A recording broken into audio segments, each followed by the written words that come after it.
यसलाई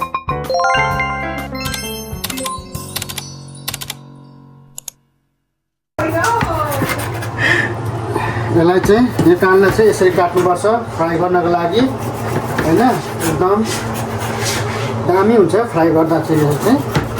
तपाईहरुले पनि ट्राई गर्नुहोस् ल्याएर सुँगुरको कान मजाले फ्राई गरेर डढाइ गरेर।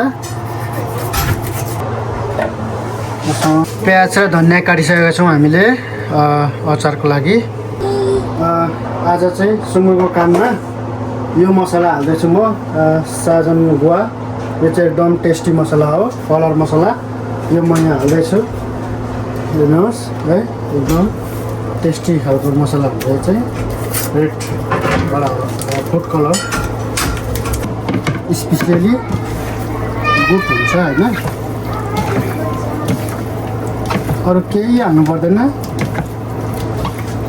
दोकानदेखि कान ल्याउनुहोस्, अनि कान मजाले धुई पखाली गरेर खुर्की गर्नुहोस्। अनि त्यो कानलाई मजाले पोल्नुहोस्, पोलेर कालो कालो बनाएर यसरी काट्नु सक्नुहुन्छ तपाईहरुले। कानलाई फ्राई गर्नको लागि तेल हाल्दैछौँ हामी। डल्ले खुर्सानी रेडी फुट्नको लागि, अचार बनाउनको लागि।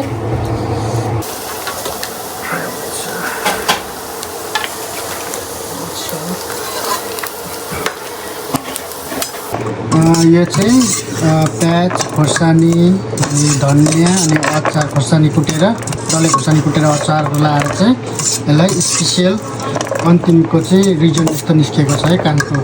एकदम मिठो यम्मी। यसलाई साँधेको हामीले एकदम स्पाइसी भएको छ। रिजन चाहिँ यस्तो छ।